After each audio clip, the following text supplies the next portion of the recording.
The disrespect is real, fam.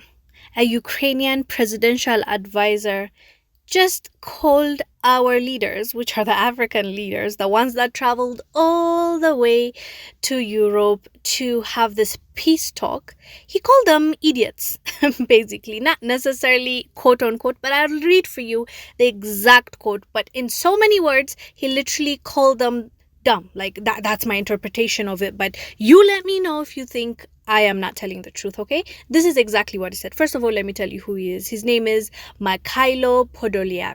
I don't know how to pronounce his name. I don't care. So this is what he said during an interview. He talked about the African leaders that just traveled to Ukraine and Russia to have this peace talk. As you know, 7 African leaders went there to talk about peace.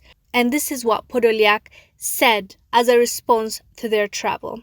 He said Africans had no business being in Ukraine to negotiate a peace settlement between the two countries. He also said that African leaders had neither the capability nor the power to get involved in matters they knew nothing about, adding that this was beyond their understanding.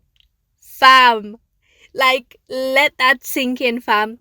He said that this is beyond their understanding, basically. This is beyond their comprehension. So I don't understand why they're even here trying to talk about peace when they don't know what they're talking about. Can you see the disrespect that I was talking about earlier?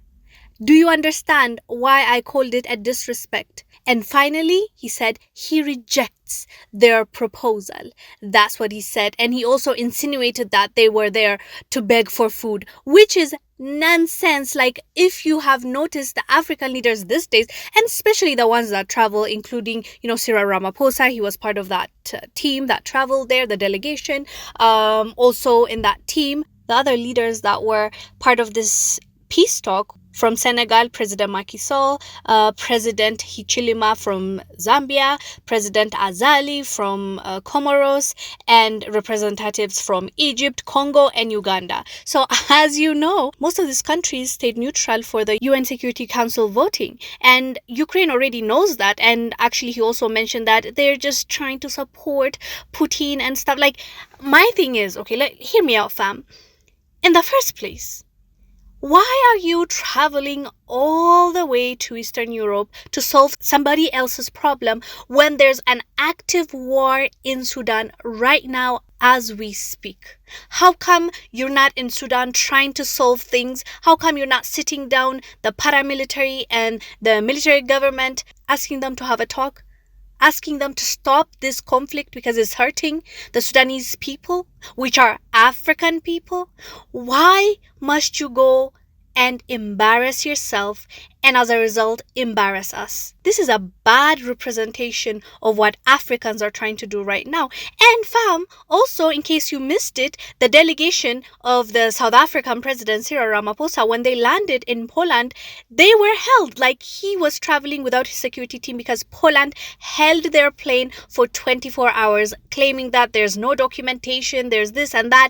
And the South African government was blaming Poland of being racist, basically. They are delaying us, right? They're putting the life of our president in jeopardy because we could have been in Kiev this afternoon already, right? And this is what they are doing. And I want you guys to see this, right? How racist they are. When we started to open the packages, right? They wanted to rush, right? To confiscate our firearms. That's why we had to put it back. They even lied to say that they negotiated with the coup for 11 hours, which they didn't. That's the issues that we are dealing with. So why go through all that disrespect when you have so much to do on the continent of Africa? There's so much to build. There's so many peace talks that need to be held instead of flying all the way to Eastern Europe trying to solve somebody else's problem, but they don't even want you to be in their business. Like, come on now, let's do better. Honestly, fam, let me know down below what your thoughts are about what this advisor said about our leaders.